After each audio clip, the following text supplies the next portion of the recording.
Welcome to The After Party, the show that features the best in Texas entertainment each week. If you missed any episodes, just log on to www.theafterpartytv.com.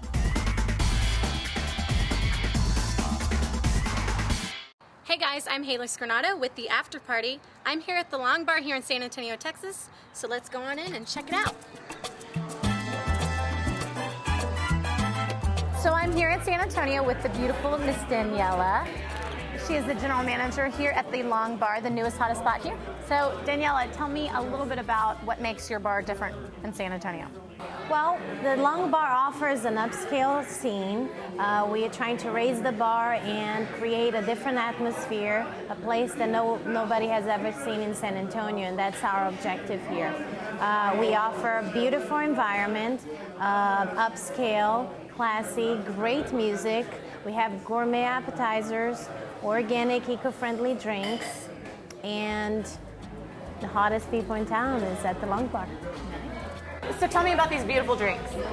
So the antioxidant is made with Vive, which is an organic vodka made with acai berries. It's actually a berry from Brazil, where I come from. So I love this drink. Plus, it's antioxidant. It has fresh berries, blueberries, blackberries, and strawberries, and it's delicious. And how about this one? This is the Thai cucumber. Thai cucumber is made with fresh cucumbers, fresh mint, Thai-cu, and a bunch of other ingredients that I don't know. That's okay. We don't need to know them. It looks beautiful. When I designed the menu for our signature cocktails, I was inspired in healthy ingredients, fresh ingredients, as well as organic and eco-friendly products. So John, tell me about this signature drink I've been hearing. Our signature drink is actually our drink of the week. It is the wasabi ginger. We have fresh muddled ginger with a wasabi puree and the eco-friendly organic 360 vodka.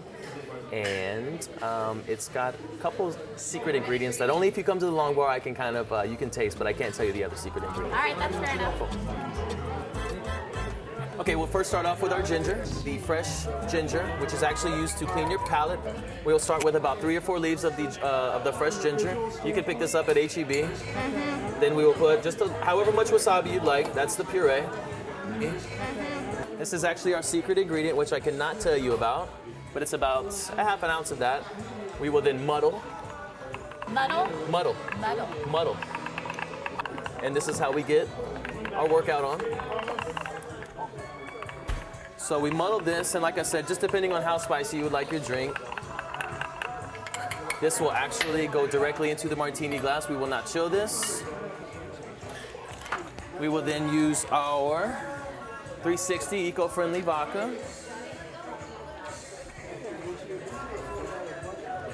along with our other special ingredient.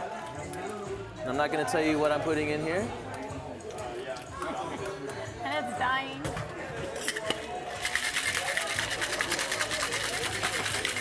Shake it up because it is a martini. It needs to be served cold.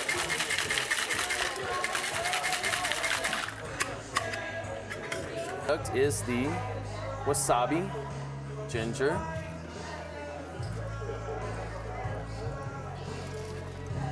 Martini. Whoa, and he almost spilt it on me. Ladies, come and see it.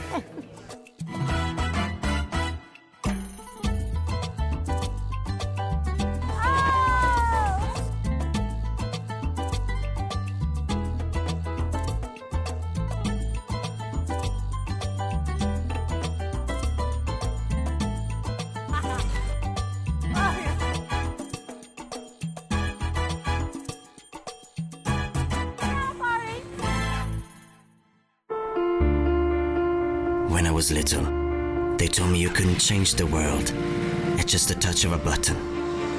You know what? They were wrong.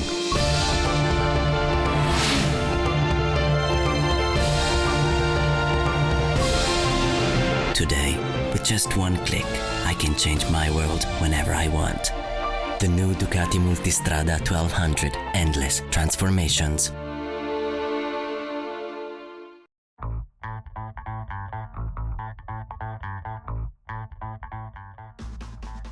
Welcome back to the after party on location at San Antonio's newest hotspot, the Long Bar. Up next, we take a look at one of the most popular art exhibits in Texas. The artist is known for his characters hearing a who or stealing Christmas. So, Krista, I'm very familiar with his books. As a child, I read those a lot. Tell me a little bit about his art. Well, you're not alone. I mean, most people know Dr. Seuss. Of you course. know Horton Hears a Who, right? Oh, yeah. So, no, this is actually a little bit more adult art. I mean, it's mostly the same characters, but in a little bit more adult situations. And I don't mean in bad situations, just a little bit more adult. So, actually, after he passed away, his wife made some of his personal artwork available in print edition. So that's what we're gonna see. And then he also has some really wacky stuffed head sort of things. So it's cool. It's really cool. Awesome. So, Well, I'm interested in seeing it. Okay, Dr. Seuss, Horton Hears a Who, right? Green eggs and a ham, How the Grinch Stole Christmas, The Cat in the Hat, all of it. But this is not really all just kids stuff, right? I don't really see kids' books. Not at all. We do have a collection of the illustration art of Dr. Seuss, so things that you recognize from the books, but the majority of our collection is called the secret art of Dr. Seuss.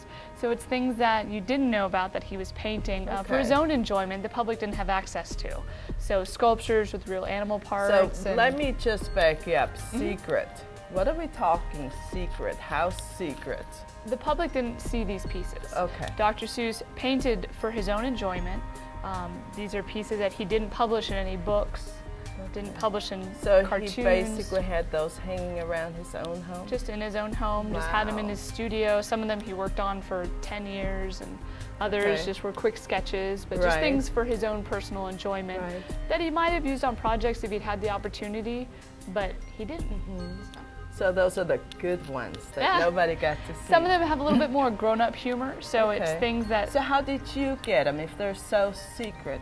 How These come are you've got them? The Secret Art of Dr. Seuss is a collection of limited editions. So we work with the publisher who works directly with Seuss's widow, and we are one of the biggest, have one of the biggest collections of Dr. Seuss secret art in the country. Okay, so that means this is here at the gallery at all times. It's permanently here. Wonderful. Definitely. Wonderful. Absolutely love those colors. You wouldn't expect a lot those of these either. are dating to when he actually did cartooning as part of his early career, where he's using a darker background and a lighter foreground.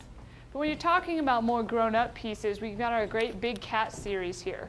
So the cat from the wrong side of the tracks, who's actually on his last of his 9 lives, and has a little nude kitty on his tie. He's out playing pool. I mean, this is obviously what the Cat in the Hat does at night, is he goes out and has a gin and tonic and plays pool with his buds. Look at that facial expression.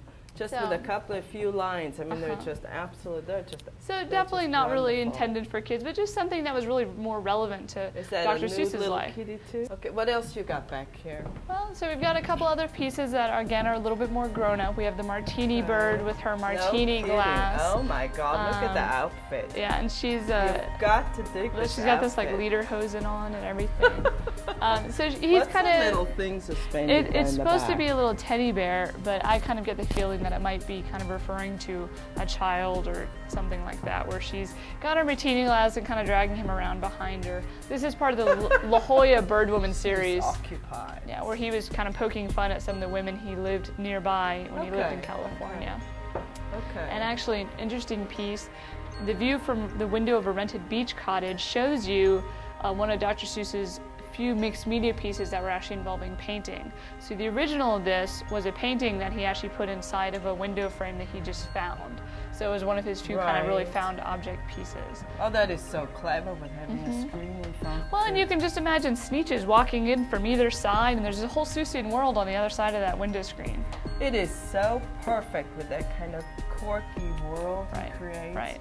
That is just Well, the fun thing about this wonderful. collection is that you realize that Dr. Seuss really wasn't just for kids. And some people have caught on to that already, but this is really something that people bring the kids in and they don't get it, because so much of his humor was really more just a grown up, an adult, and dealing with the issues that adults are more used to. So Yeah, I think if you ever really read the book Horton Hears Who, right. you know, I mean, there's more there than just for the little kids. Oh, I mean, if you just absolutely. read a little bit, it's like it opens up so many possibilities. What Well, that could and stand around for. that time, after World War II, Dr. Seuss had been getting into slightly more political messages in his books. And some of it you can relate to a specific group of people, and others you can only really could be universally taken. So. Right. Right.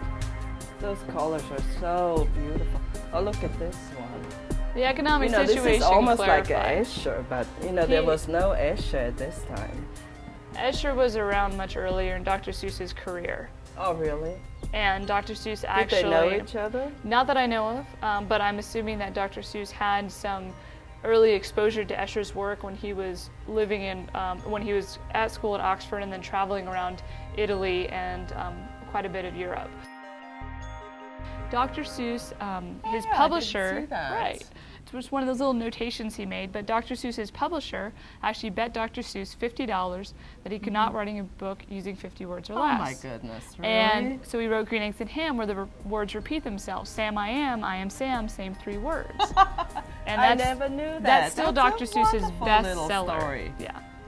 Well, thank you so much. Thank you that for was coming in. absolutely, I mean, that was a super tour. Loved the story with the 50 words. That's Yeah. great. And I hope a lot of people get to see that. Me Thanks. too.